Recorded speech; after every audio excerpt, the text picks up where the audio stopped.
Welcome back to episode 7 of the Apps and Asphalt podcast. We have Mr. Adam Piche with us with Prestige Sealcoating out in New York. Adam, thank you for hopping on, man. Hey, thank you so much for having us, man. I'm honored and excited to be here. It's going to be a pleasure, man. It's going to be a good time. It's a great time. We've had a lot of technical difficulties to start, but Oh yeah, things are out. Yeah. That's the only way to make it work. You got to go through the hiccups to get it ironed out, man. That's just how it is. Exactly. So, you were talking earlier. You're in New York. Near Albany? Yeah, yep. Just outside of Albany. We're maybe 5 minutes outside of Albany, New York. Nice. You born and raised there, or yeah, right in East Greenbush is where we grew up, which is the town that we're out of. Lived there my whole life. Now I obviously moved out of my parents' house, but I'm right out the road, maybe 10 minutes up the road, and out in Castleton, New York, not too far. So that's where that's where pretty much home base is. Where we start from is this area. Nice, man. And you have you got a wife who helped you get set up with the Zoom. Yeah. Oh man, believe me, this wouldn't have happened if it wasn't for her. She is very technological savvy. She actually designed our website a while back and made all the changes and all the adjustments to it and whatnot. And yeah, we ran through because I said, babe, I got to be prepared. I can't come into this unprepared, sitting here not knowing if this is going to work or not. I'm not a Zoom call guy, So yeah. We ran through. She sent me an invite. We did a mock-up one last night, and I did one around 12 o'clock just to make sure the sound and the video was working. That's awesome, man. Well, thank you, Adam's wife. I'm not sure what's her name. Allison. Thank you, Allison, for getting Adam all squared away. Oh, yeah. So more than just the tech world. She gets a lot more credit than that, but yeah. Yep, exactly. Dude, that's awesome, man. You got, the way I found out about you was through social media, obviously. Okay. Instagram primarily. I've seen, your page, your bright green trucks. And so followed you, and dude, you put out awesome content of you guys doing seal coating. These beautiful, clean trucks. You're always there, first one in the office. You create videos with the cool music. So you were one of the contractors that we've really paid attention to because you are actually present and you make an effort to be present on social media. So it's awesome to see that. But I want to take this conversation kind of way back. How did you first off even get into the asphalt industry? All right. Yeah, let's do it. So I was still in high school. I believe I was a junior. My brother worked for another seal coating company for 2 years out west. I believe it was the Rochester area. And then that third year, instead of going back and working for them, he decided to start up the company. So he started with no money. I believe he would have been 21, 22 years old, give or take. So wow. Yeah, started with no money, really not much assistance or help from anybody. I mean, obviously my parents were there to help out, moral support type of thing and encouragement. And he purchased a 88 F350 non-dually with a 5-speed, which isn't all it's cracked up to be in the seal coat world. And he bought a 300-gallon tank, one of the plastic, not a tote, but a quick manufacturer used to make these poly tanks, so it still looks like a steel tank, but it's plastic. And that was our first setup. There wasn't anything really special about it, and that's what we started with.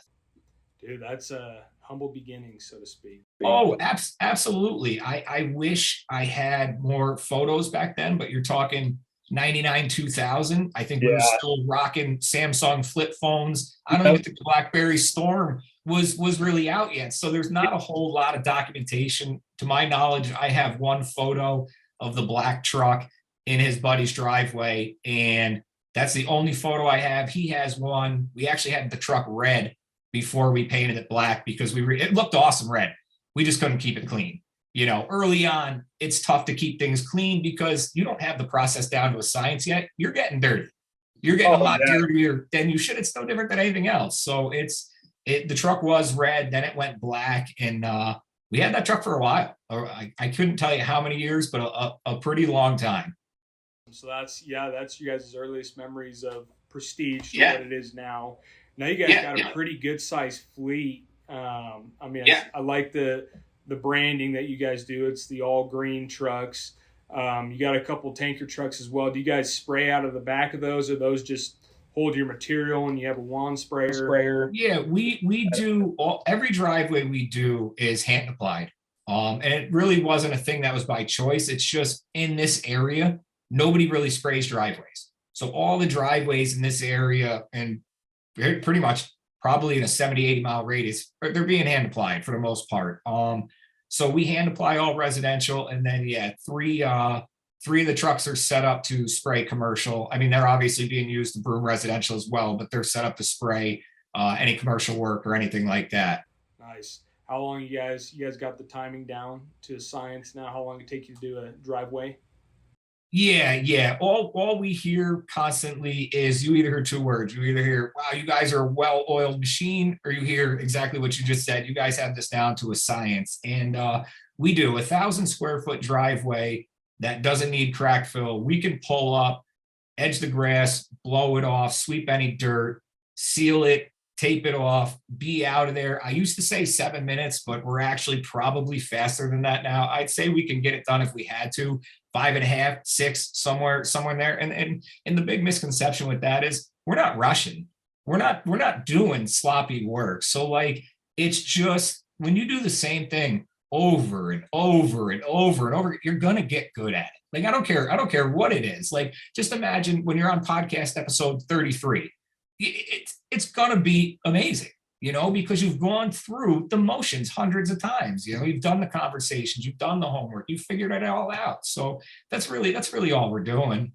Yeah, it becomes habit, and the best part about it is you guys do, like you said, you have the process. So you start with edging the grass, and then you sweep it and blow it, and that allows your team to know exactly when they hop out of the truck what they need to be doing. Early on with National Pavement Partners, we had a problem where, we'd send the guys out to the job site, and depending on if you had a strong foreman or a weak foreman, that all depends on how you start that job off. So sometimes they get out of the truck, and they'll be kind of like looking around at each other, not knowing what to do. Versus you bring in a strong leader, or you have good processes, everyone knows exactly what broom to grab, what blower to grab, where to start, and so you guys just get in there and it's pure efficiency. So I love to hear that. Yeah, exactly what you said. So usually we're 2 to 3 guys per truck, and we run 2 trucks every day, and everybody does the same role. Now everybody learns the role. It can do the role of anything that needs to be done. But literally, so I'm going to pull up, I'm going to write the bill, I'm going to punch the next one in the GPS. The guy's going to jump out, he's going to weed whack.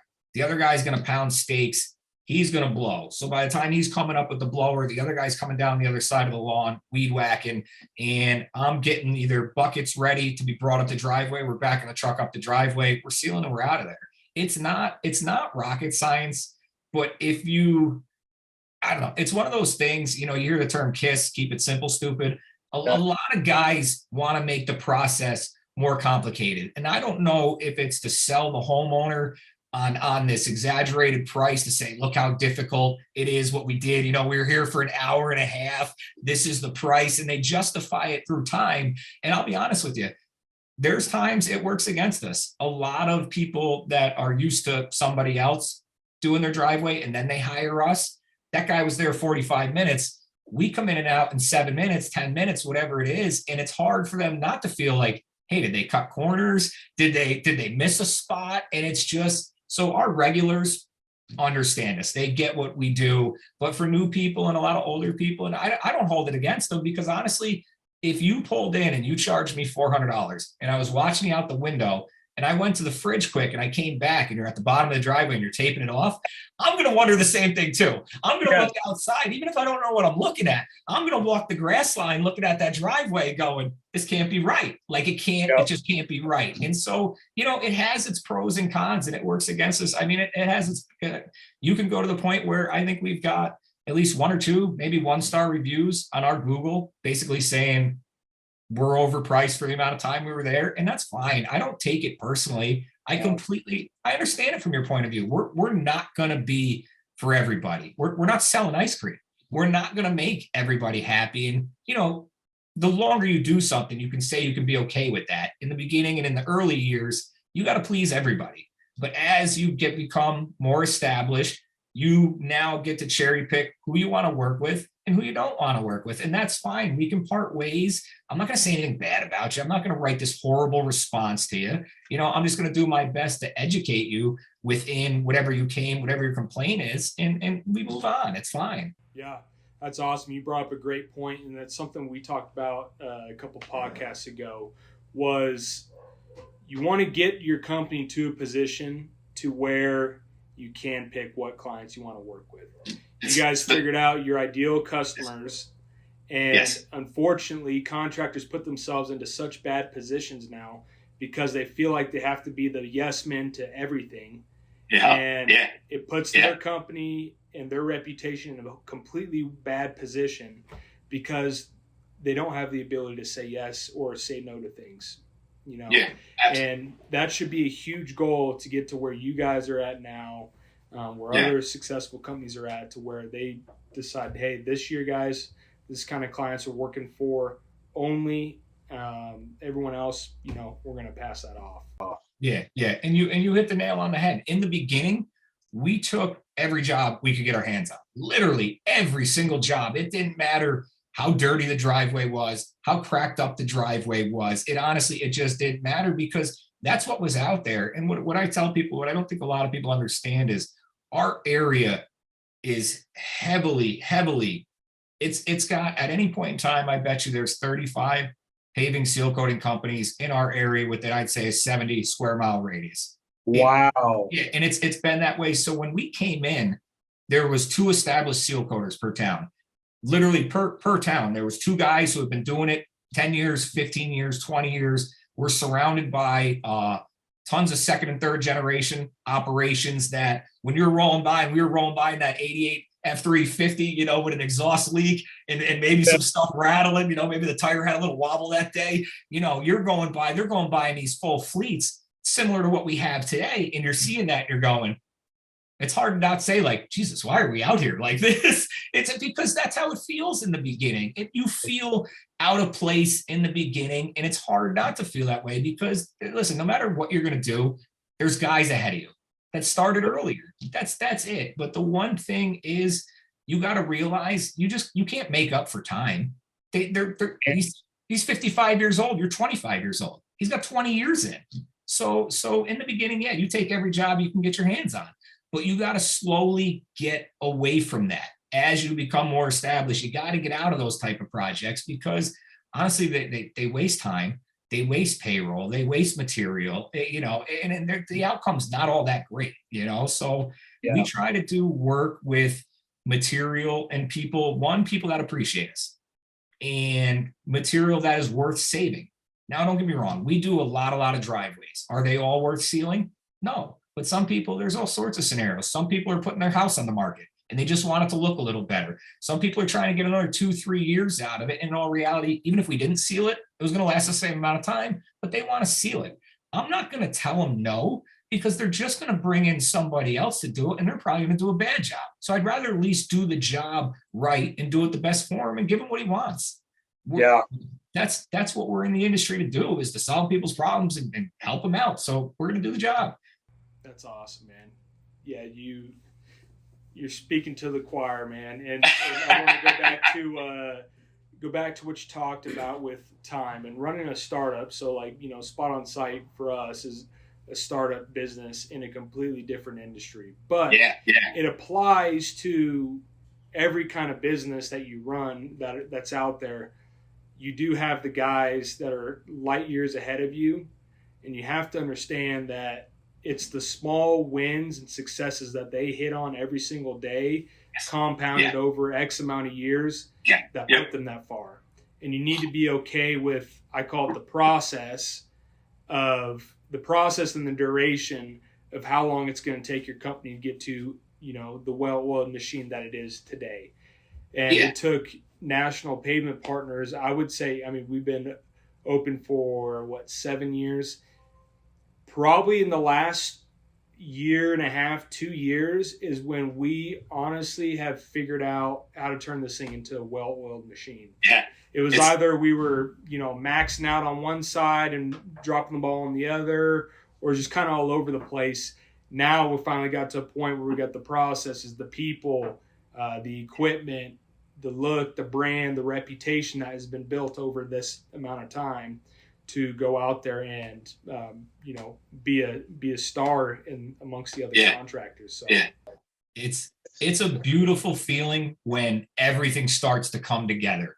When you can get out in front of the problems, when you know who works best with who works best in what scenario, what equipment you need on jobs. When you start getting into that flow, into that motion, I always say, and it's right around that year 6, that year 7. I say it's similar to, you always hear talk with NFL quarterbacks. When they first come into the league, it's not college football. The game is so fast. They don't get it. It's just so fast paced. You're up against some of the best in the world. But year 3, year 4, year 5, when they step to that line of scrimmage and they start reading defenses and they know what that strong safety, when he drops down into that box or when that other guy backs off, they know it's very similar. When you start seeing it and you're out in front and you can visualize a job from start to finish, the whole entire process without even stepping foot on. So that's the thing. I don't know. I think the one thing people don't realize is when we do driveways, we do 15 to 18 per truck every single day. That's it. Monday through Friday, Saturday, if we get behind. And other than my brother does 90% of the estimates. We actually had my sister-in-law, his wife, out there doing a ton of estimates this year. And she did amazing. The people loved her. And we don't know what we're walking into. So my brother, there's times we do 300 estimates a week. That's not an exaggeration. That's the number. When June, July, August hits, we're doing close to 300 estimates a week. It's absolutely nuts. It's nuts. It's crazy. And so we don't know what we're walking into, but I know that if I get to the yard and I do everything I can to get the equipment 100%, get the sealer right for that day, whatever the weather may be, and the guys show up, and we go, I know if we leave with a full crew and the truck's prepared, I don't care what's on that list. It doesn't matter at that point because I know I got guys with me that have been on, 15, 20,000 driveways, insane, the number we seal in a year. And then you start totaling that up. Just in the last 10 years, I probably sealed 15,000 driveways. It's not an exaggeration. That's just, it's nuts. It's nuts to say, but that's the number, and it's by hand. And I'm still doing everything I did on day one. I'm pushing rocks back with a scraper. I hate when the rock's a little stone. People go nuts about their stone. The $7 bags of marble they dump out along the driveway. You nick a few of those things, dude, you're hearing about it. You're hearing about it. So absolutely. I still push stone back. I still push mulch back. Even if the driveway's got 100 cracks on it and the guy misses 1 or 2 weeds coming down with the weed whacker, I'm still yanking them out by hand, even if it's a 99-degree humid day and I'm on 2 hours sleep. That's what you got to do. You got to do the work the way you did day one. And because you're going to see the same customers year 1, you're going to see them year 3 or 4. You're going to see them. They got you. Whatever you did for them the first time, you got to do it again. And a cyclical repeat business, like what seal coating is. Yeah, exactly. That's It's crazy. It's a huge part of it, And honestly, I think what a lot of people don't get is, regardless of who the person is or how nice the house is or isn't, you don't know who they know. You have no idea. Most of our parking lots come from driveways. There's millions of small business owners in these houses. So you got to treat everybody as if it's going to lead to another job. I'm not saying that should be your only motivation, but it's got to be in the back of your head.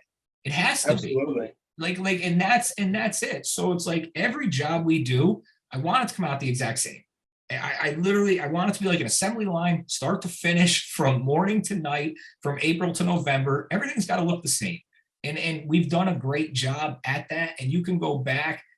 I got late to Facebook. We joined Facebook in 2010, I think. I made that page. But before that, there was a site called Flickr. So basically, and it's still up and running. our website, when we first had the website, I believe it was still dial-up. So you couldn't have a lot of photos on there without the page wouldn't load. So like nothing looks worse. You want to look us up and the page half loads. Like, that's horrible. Like that's horrible. Like I'm not going to do business with you. I got to be honest with you. Like I don't care what the circumstance is. Like I'm moving on. Yeah, so there was this page Flickr, and I just wanted to get a digital resume out there. That's all the photos were. I was proud of the work. I wanted to show off what the guys could do, what we do on a daily basis. We couldn't do it on the website. So Flickr was out there. And I think the first 500 photos were free. And then it was a pro site for like $29. I think I had up to 4,500, 5,000 photos on there. I don't know what's on there now. I haven't looked at the page in forever. I stopped paying the bill. I did check it a while back. I think when I stopped paying, they kind of like crashed it a little bit. So like I noticed the same photo will be on there like 4 or 5 times. And I'm like, well, I know I didn't do that, but there's still tons of work. But even if you go back in 2008, will maybe be the soonest photo you'll find on there. Our work's the same. And that was however many years ago that is. So it's like, all it is, everybody wants a magic kind of bullet solution, and it's not out there. It's exactly what you said. It's small progress over a long period of time. That's it. And it doesn't matter how small the progress is. Like it really doesn't matter. Like the one year we decided, hey, we're going to put a second weed whacker on every truck. And it was great. Like it's such a simple thing because we would get all these mile-long driveways and you could only blow off by the time the guy gets all the way up by the house. The guy with the blower can only blow off half. He's still got to come down the whole other side. And so I can't get the truck up there. I can't start sealing. You got to come. So I'm just standing in the road. And if you see a guy standing around, it's costing you more money than just whatever his hourly wage is. Because that means he's standing around. It means he's standing around the entire season. Every time that scenario comes up, that guy's still standing there. That drives me insane. It's crazy. Yeah, and the main thing is okay. Well, first and foremost, it's lazy. There is always something you can be doing. You said it. Why don't you pick up the trash while you have downtime, so you don't have to do it at the end of the day when you guys are all tired? Yeah. But the most important thing is you got to teach your crew guys to see and act like if the customer was watching you the whole time. The customer was standing out there with his hand on his hips, peeking through the blinds, like you're talking about. Oh yeah. Would you ever stop working? Would you sit down in his front, in his lawn, and eat lunch or do whatever?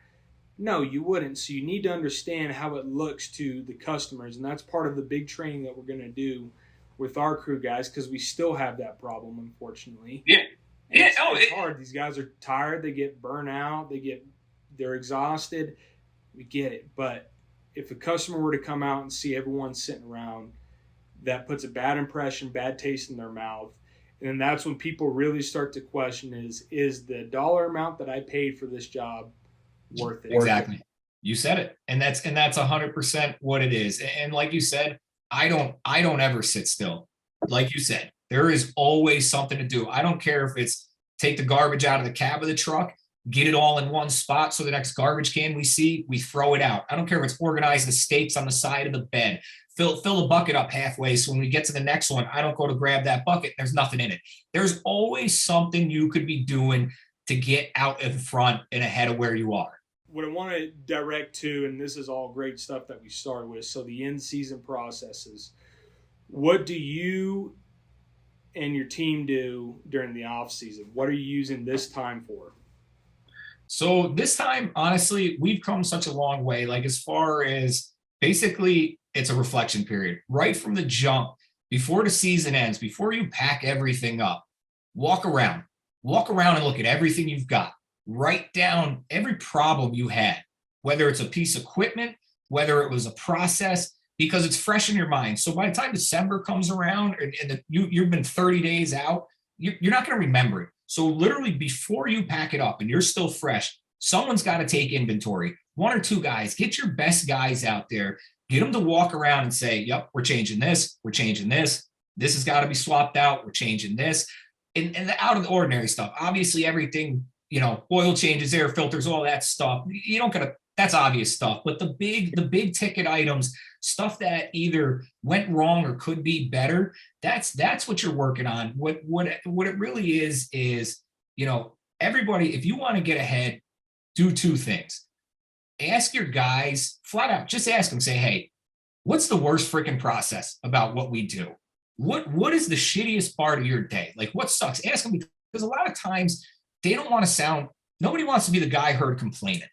Nobody wants to be the guy who sounds ungrateful. So maybe they're not going to say something, but you simply going up to them and saying, hey, what sucks around here? Like, because I'm not with you all day, every day. I don't do everything you do every single day. So what's the worst part of it? What could I do better within reason? Whether it's the equipment, it's a process, let me know now, because now I've got 3 months to dial that in and to figure out a plan. And maybe what we come up with doesn't work out either, but it's a step in the right direction. And maybe getting to that part opens up the door to where, as you say, hey, we're almost there, but what if we did this instead? And eventually you get that figured out. And so that's really what winter is. Winter is to address everything that didn't go right. Obviously, celebrate everything you did. Celebrate your guys, celebrate the wins. But while it's fresh in your mind, focus on everything that didn't go right and get it adjusted. That's what it's. I look at winter like it's preseason. What do sports teams do? They work on all the shit that went wrong. They try to bring in personnel. If your team needs a point guard, go get a point guard. Go find a friggin' point guard. You know what I'm saying? So that's all. Wintertime is just preseason. And honestly, that season comes quick, because before you know it, January's gone, February's gone, March hits, and we start getting the equipment ready, because nobody knows what the weather's going to do. April could be 65 degrees. Yeah. Be ready to do something. So that's really what I do for winter, is I focus on what we can do better, as a business as a whole, whether it's with the equipment, whether it's in the office, whether it's anything, whether with you guys, whether it's a software program, anywhere we can make an improvement, that we now have the time to make the improvement, and we can maybe test it out a little bit before the season comes and it gets crazy. Because once the season starts, you can't make drastic changes, because it screws the whole process up. If you have to do it, do it. But once you're full swing, to make those kind of adjustments, whether it's in the office or in the field, it's tough. Come up with a game plan for 2023 right now. Get your guys together, get your crew together, get them in a freaking circle and say, dude, what can we do better? Because the faster everybody operates, the more money everybody makes or should make, the more time you have at home with your family. And if you can do that, that's what keeps employees around. Don't make your guys work any harder than they should have to. It's hard enough out here. Absolutely. Dude, I like what you're talking about. You almost take an inventory of the problems, but you do it as the season's progressing. Yeah. Compile a list, even if it's just like a Word document, Excel sheet, to where this day we realize that we blow backwards, and if we started with this, it'd be a lot faster. Whatever it is, write it down. I love that, actually, and I'm going to bring that up in our next team meeting. I'm going to use that, because we hear a lot of complaining that goes on with, these guys, this, that, we missed on this, or we had to go back and do that. All these things need to be documented to fix and address in the preseason, as you call it, which is also referred to as the off season. Yeah. And that's where your company grows, is those tweaks and changes. And then that allows Absolutely. you to do X amount of more revenue, in the next year. So that's what we're talking about, man. Is we've lost hundreds of thousands of dollars in the small stuff, the small inefficiencies, the small mistakes, the stupid mistakes throughout just a course of a year. It's probably added up to damn near $1 million now over a couple of years, but that stuff can be totally refined as a team. And also, what you guys do is awesome, is you actually let the people have a voice, the guys that are actually ground level doing the work. You empower them to have a voice and say, which again builds trust back to your company. And so they're like, well, shoot, I can tell, I can work hard, I can make good money, but they also allow me to throw out ideas and stuff that I'm seeing in problems. So it's not only their way is the highway. I actually have a say in building and working for a company with them, and I can help build and scale it. So That's awesome that you empower them to do that. Yeah, yeah. So, go ahead. Yeah, and you have to. I mean, that's the thing. Your guys that are out there every day, even if they're complaining, especially if they're complaining about the same exact situation or scenario over and over again, they probably have a solution. They may not even know they have the solution until you ask them. Sometimes you got to pull it out of people. And I'll be honest, a lot of the people you see running into the same wall over and over and over again, it's because of ego. I'll be honest with you, I don't care where a good idea comes from. I don't care if I'm at a traffic light and there's a homeless guy in the corner and I give him $10 and he looks at the truck and goes, "Hey, you know what would be a good idea? You should try this."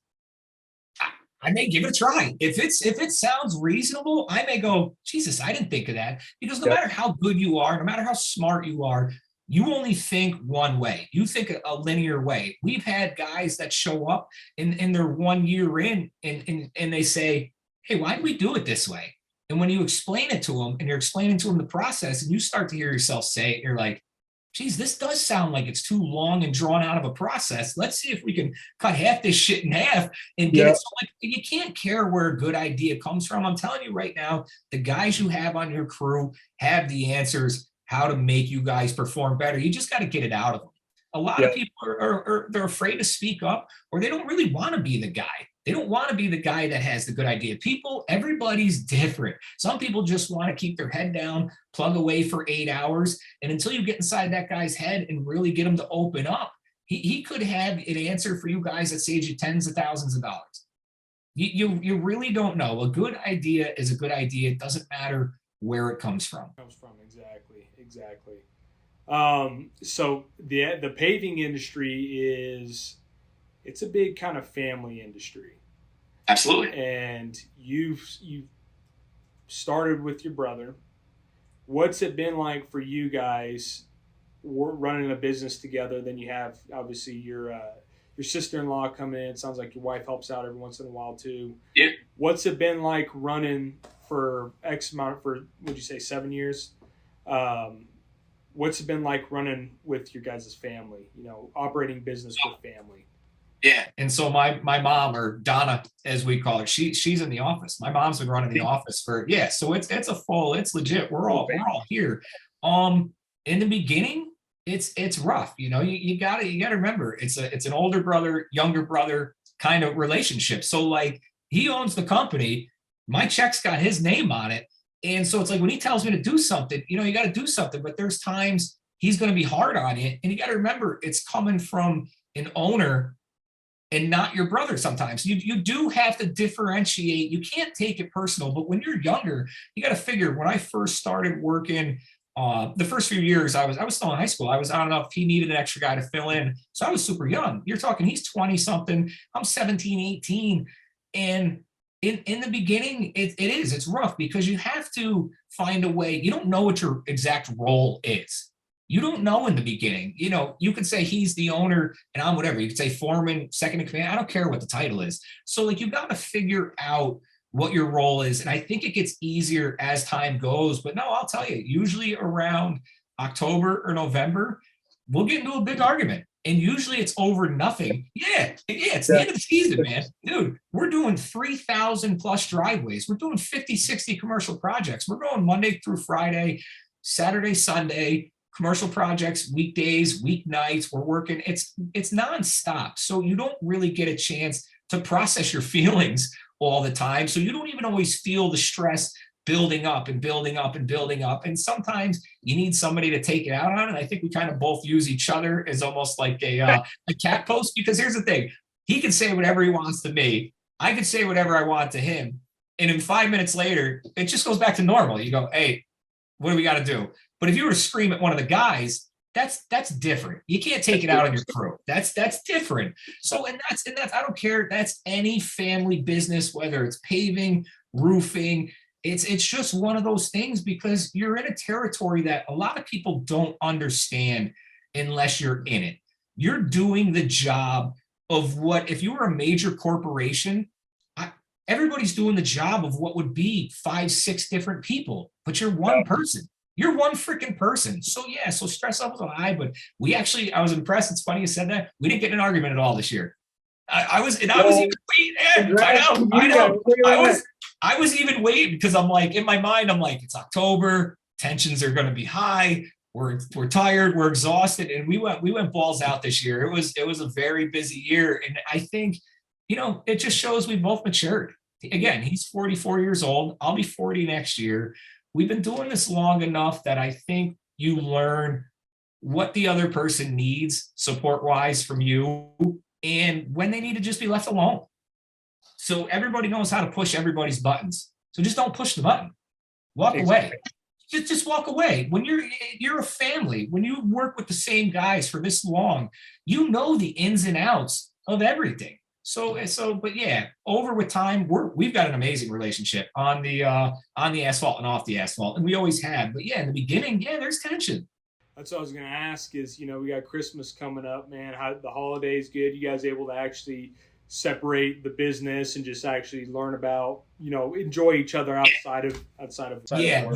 there's no asphalt maintenance talk after, like, I'll say December. November's stringy because the weather's hit or miss. We still got jobs booked. So we're usually working second, third week in November, breaking down all the equipment. But by the time December rolls around, yeah, there's not really, because we don't want to talk about it. What nobody understands is when the guys come in and they go, that's the end of their day.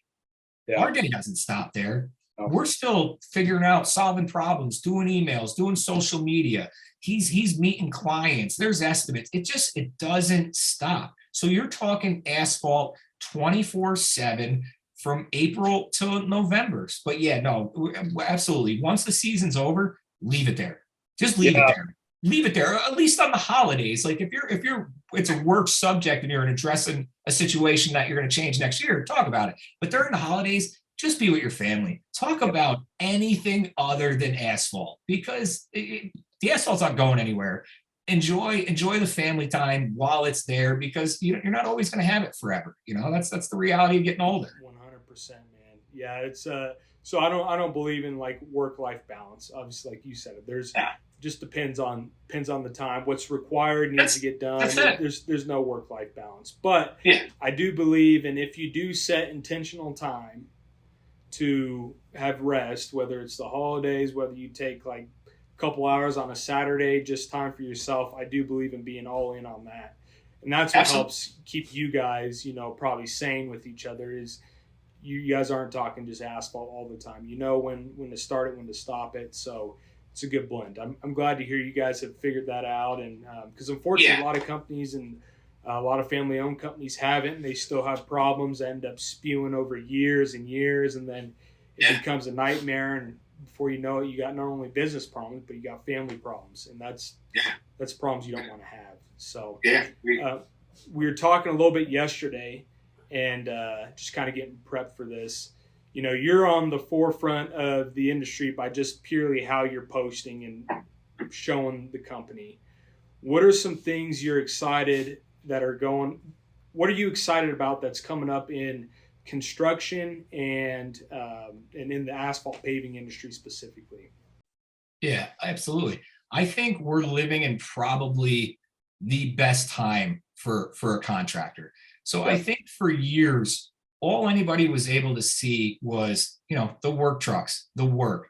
But I think now through guys really leveraging social media, what you guys are doing, obviously what American Pavement's doing, it's starting to shine the light on this industry in a way in which it hasn't been done, because all you saw was the work. So for the average person, when they're just driving around, they just see guys working. They don't care. They just see guys working. They just see a parking lot being paved, sealed, whatever it is. They don't pay any attention to it. But once you start to realize like who the people are in this industry, there's more honest, great people that I've met that are blue collar workers, whether they're plumbers, electricians, roofers, pavers, seal coaters, and you don't get to see it. I can't tell you how many times on one hand when I run into somebody and they're like, "Oh, what do you do for a living?" And I say, I maintain asphalt," and they don't, and it's not intentional, but they kind of give you that that shrug, like it's this horrible life, like I chose it by default, like I tried to be a lawyer or a doctor and I just wasn't smart enough and it didn't work out. Finance come out of your mouth. Exactly. So like it just didn't work out. So all I had to fall back on was pushing this liquid around on a driveway, and I'm missing half my teeth, and I can't walk straight, and like my English. So like, I think what you're starting to see is that this industry has a personality. There's articulate people, there's intelligent people. I mean, there's borderline geniuses out here. Now you just wouldn't know it because you're not looking for it. So it's a great spot with technology and with the media. It's everything that's going on. I think it's the best we've ever looked as a whole overall, because if you think about it, look at Instagram. Look at all the stuff that's out there. And it's more than just the equipment, right? What I think people don't realize is we take the same pride in our work as Michelangelo did David, as they did, as well. We do it the same. Like, that's the amount of passion. I don't think people really understand that and get to see that. But the more people talk, I think you realize we all love what we do. Those days we hate it, though. I'm not gonna lie. But yeah, absolutely. Yeah, absolutely. June, July, when it's 95 and humid and 99 and humid, and they give you that heat index of like 109 and the humidity is just maxed out. Like, yeah, it's not great. It's not great for anybody. Yeah. But that's what I'm most excited for. Like, don't get me wrong, I love seeing the equipment. I love seeing the work because I know what goes into the work from start to finish to get that outcome. So I love seeing that. But I think more than anything, I love hearing the people talk and hearing their experiences, like you said, how they got from A to B, because there's a lot of talented, and we have it around here. There's some unbelievable second and third generation companies around here whose story I bet you is amazing to tell. And there's those guys all over the country. So I think you're going to see them coming out more and more. I just think because it's such a male dominated industry, we've all got this ego we got to uphold, this masculine look where, like, maybe it's not cool to get out there and have real conversations like me and you are doing right now. But I think that's going to change. And with a lot of the younger guys coming up, the guys that are 20 years old starting right now, social media that they grew up with versus what we grew up with, their whole life's out there. So the stories, the stories in the content you're going to get, it's going to be really personal, and it's going to be great. It's going to be great to see people evolve and hear their thought process and why they do things and how they do things and where they started and where they are now. And that's exciting.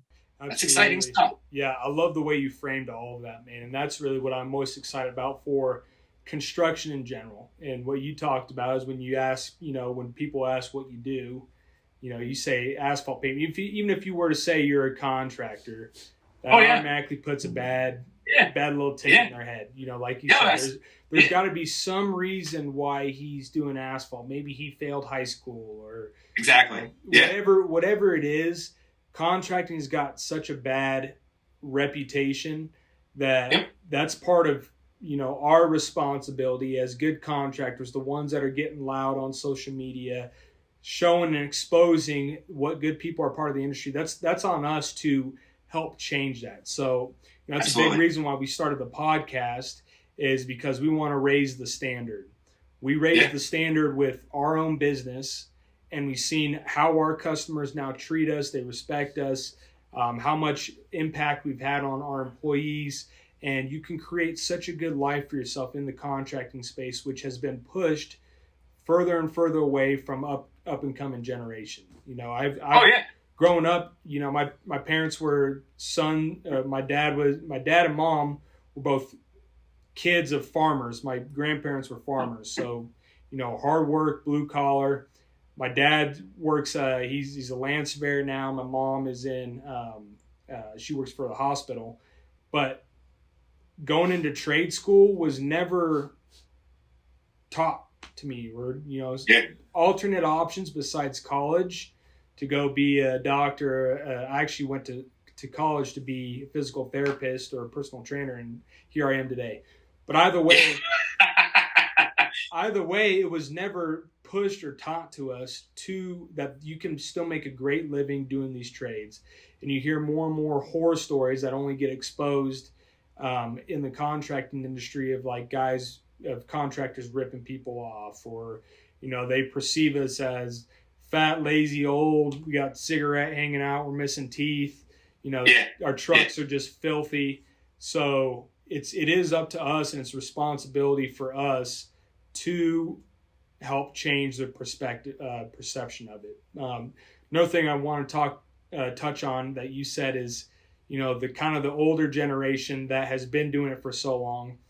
For a while, it was everyone keeps and holds on to all their secrets and their tips and their trades. And now, as we go to these trade shows, MPE and social media is coming out, people are slowly starting to give this knowledge and experience out on social media, which helps other contractors, helps your industry as a whole, and it helps the younger generation coming up to learn experiences that only you have because of what you've been through. So it's truly changing the paving industry into more of a giving industry, to where we can all help each other. Everything we walk or drive on needs to get seal coated, paved, repaired at one point in time. So take away the scarcity mindset and understand that there is so much work for all of us. We can all win together. And I mean, it's just changing the standard and raising it. The reality is, and you touched on a lot of things, the reality is as a whole, if your local competition gets better and better and better, the market just goes up. Yep. Because it's justified, because the guys who are out there, so if I'm at, let's just throw out a number, if I'm at 50 cents a square foot, and so are a few other guys, but our work justifies that price, I can show you why we're that price. So that guy that's still down there at 15 cents, he's going to get work. But maybe a sealer wears off in 2 months, 3 months. It's becoming harder and harder to not do things correctly out here. And that's just the reality of it. And like you said, it's funny. I didn't make the Instagram page till 2018. Yep. I stayed away from Instagram because honestly, I just thought it was going to be a pissing match. Everybody just out doing one another. Like, I post a good photo, but like, you're not going to have anything good to say. Nobody's going to like it. This year you didn't. Yeah. And don't get me wrong. A few of those guys are out there. You block them, you ignore them. They're out of your life. It is what it is. But I was surprised because we never used to talk really about how many we did a day or how many we did a year. And it wasn't that I was trying to keep it a secret. It's just, I know that there's guys that have been out here longer than us that their max is 4 or 5 a day. And there's nothing wrong with that. Everybody works different. So I never really said it. And then, you know, one of the times I kind of mentioned it and I got a lot of private messages, people saying this and that. But I've had, I had to delete them all. I actually have to delete all my Instagram private messages at the end of the year to start the new season because there's just too many. So since 2018, I've helped hundreds of guys out there. Now I'll be 100% honest. I won't help everybody. You asked me for help. I can't do it out in public because we have so much competition. It's not fair for me to sell out our own company and really help the guys that are in our area. Like, I can't, it's not fair to me. It's also not fair to my brother. It's not fair to the guys. And so that I can't do, but in a private setting, I have no problem. Like, obviously I'm going to check you out first. I want to make sure you don't live in our backyard and I'll help you. If I can tell you're in it for the right reasons. And let's be honest, we can tell really quickly. We can tell by pictures. We can tell by, you know, how you keep your equipment. I can tell by how you do your work. You know, it's one thing when you're starting out, you don't know what you don't know, but you can always tell if an effort was made. So if you're really just, if you're just really trying to better yourself and you've got a wife and you've got kids, it's almost your obligation to help. Now, I'm not saying you got to open the book and give them everything. You don't got to hand him your whole playbook, but you can set him in a better direction than where he was, either by simply ignoring him or blowing him off. So when we first started out, the local guys were great to us. In our hometown, there was 2 guys that are still out working. I don't know how old they are. They got to be in their 60s. They've been out here since they got out of high school. They were always friendly to us. There was never this, hey, what are you guys doing? You're taking our work. There was never any of that. We've actually got really good relationships, but I'd say 95% of the contractors around here, because like you said, there's work for everybody and everybody excels in a different department. So like, no matter what, we're going to hit our quota of driveways. I just may not get to your driveway because somebody else gets to it first. Maybe I get your neighbor. It's not a big deal.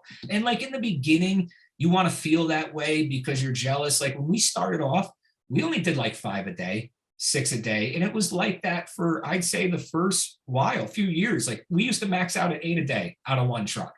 And for multiple reasons. And we would be going through neighborhoods. And I remember seeing companies, when we started out, there were some big companies around here. I'm talking guys that were putting down 20, 25 a day, doing big numbers. They had multiple trucks. There used to be a company out here that ran 3 trucks every day, but they didn't scale properly. They got too big too quick. So the guys, when you take your best guys that are usually all together in one truck, and now you split them in 2 trucks, and then you take those guys again and you split them in 3, each one of the drivers in that truck, they're probably not the greatest foreman. Now, together as a whole, they were good.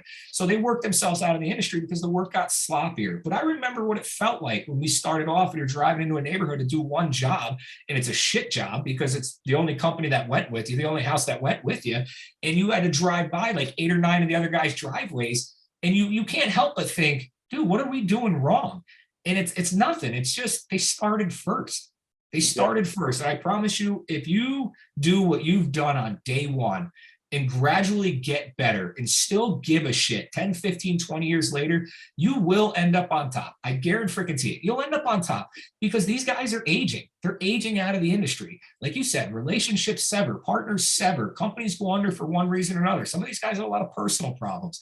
Companies don't have longevity like you used to see out of these companies that are third generation. You know, third generation, usually the money's gone by the second or that next generation after because they didn't have to work for it. They didn't earn it from scratch. So like, don't stress the competition, man. Just focus, run your own race, do what you do, and just do the best you can do. And I guarantee you will dominate your area at some point in time. And then the question of how long you stay on top is completely up to you. It's all there is. Like, if there's no trade secret, do what you do, the best you do it, but you got to do it every freaking day. Like I tell the guys, there's millions of times we've been out there on 2 hours sleep. And I'll say it. These guys have heard me say it all the time.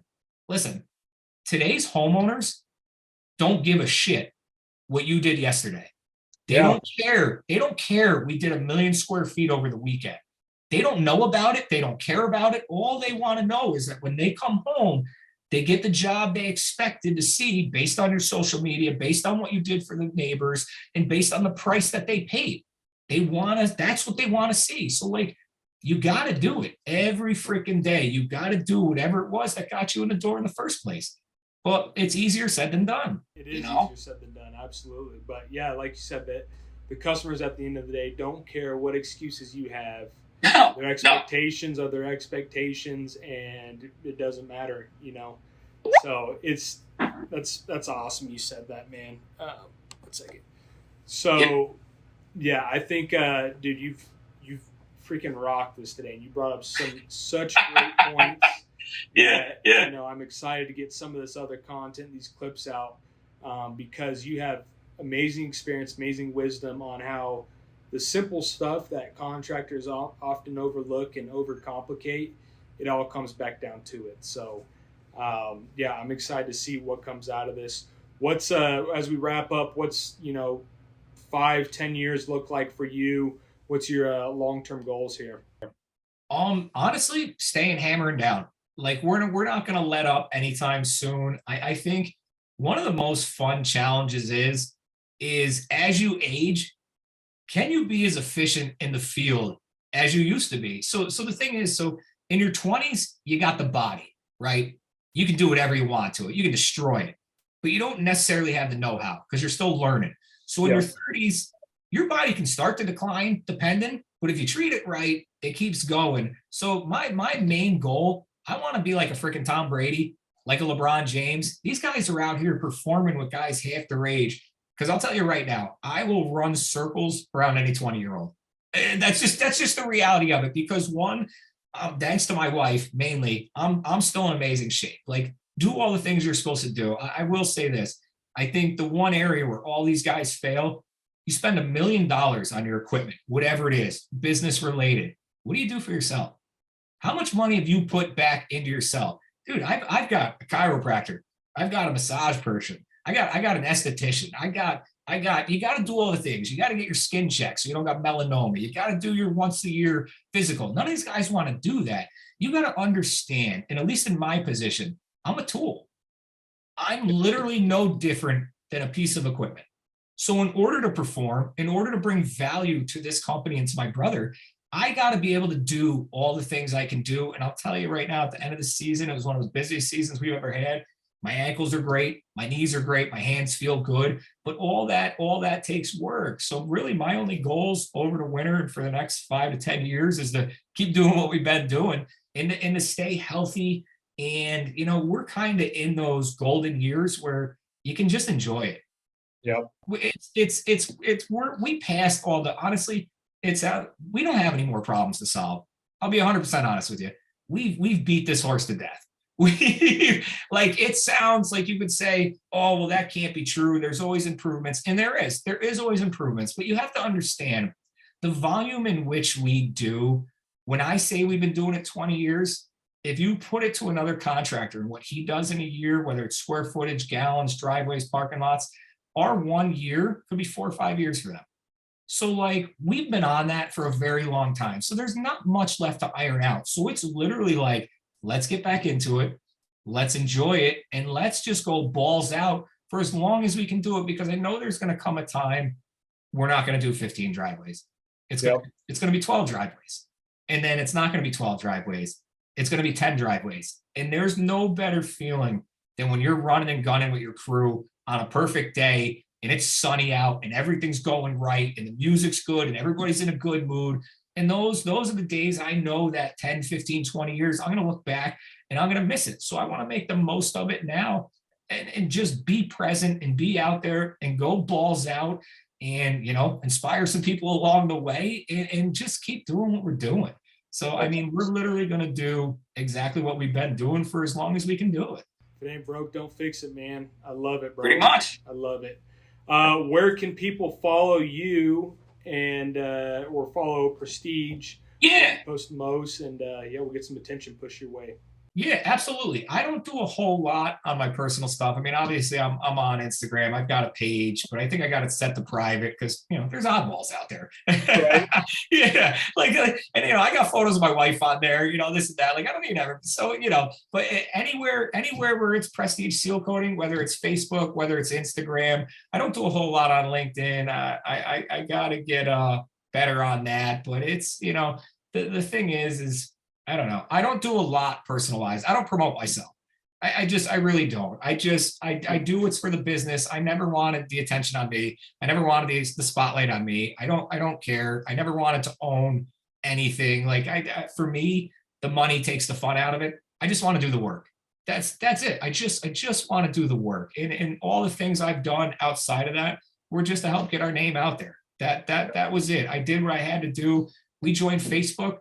The only reason I made the Facebook page is because there's 2 of our competitors on Facebook. And I'm way too competitive. I'm way too competitive to let you have that spotlight and not have us right next to it. So I don't care who's looking at your stuff, but they're going to look at your stuff. And they're going to be forced to look at our stuff. And honestly, it's the same reason I made the Instagram page. There was a local guy out there and I said, there's no way I'm going to let this guy represent the capital region and all of this entire area in this industry. And I said, no, that's going to change. And the thing is, like right now, I think I've got 2,100 videos on my phone. I don't know how. Out of this phone, I don't know what size phone I got here, but I think I got a lot of videos. I got like 2,000 photos. So it's like, and I only take 1 or 2 a day, but like I just keep throwing them up there. But yeah, man, it's been a good time. I have 0 complaints. I have 0 regrets. And like I said, I think this is just an exciting time for this industry as a whole, because I think there's a lot of great people out here and a lot of talented people out here that you could bring more change upon in your area just by, it's more than just seal coating. Like the amount of charities and sports teams that my brother donates money to, and it's the better we can all do, you really can make a change and help out your community. You really can if you're doing it right and you actually care. And I think it's exciting to see everything that I think is going to happen. I think the next 5-10 years are going to be a really good time for everybody. Yeah, they're going to be definitely pretty legendary, man. I'm excited to see that. So, we'll wrap this up, man. I truly have enjoyed my time. You've dropped, like I said, a ton of great knowledge, insight, and experience on stuff that people need to hear, especially in our industry. So thank you for taking the time to come on and be a part of this. Guys, if you guys haven't followed him yet, please go follow his account page, especially his Instagram page. He puts out awesome content. Prestige Sealcoating, is it Prestige Sealcoating LLC? Yeah, I think either will come up. If you see that logo right there, you're in the right spot. If I could just do this, that would be it. Okay. Yeah, pretty much, man. But yeah, no, hey, thanks for having me. This was a really good time. I don't do a whole lot of this stuff or get the opportunity to do a whole lot of this. So it was a really good time, man. And anytime I'll come back anytime you need a hand with stuff or have any questions, whatever, hit me up, man. But it was a good time. You will be a repeat offender for sure. Yeah. Oh, absolutely, man. Absolutely. So there's a lot more we can unpack, but cool. Thank you guys for, hopefully we're up to 20, maybe 30 viewers. Who knows? Thank you for all 30 of you guys checking us out, watching this. This is episode 7 of the Abs and Asphalt podcast with Adam Piche with Prestige Sealcoating. Thanks, guys.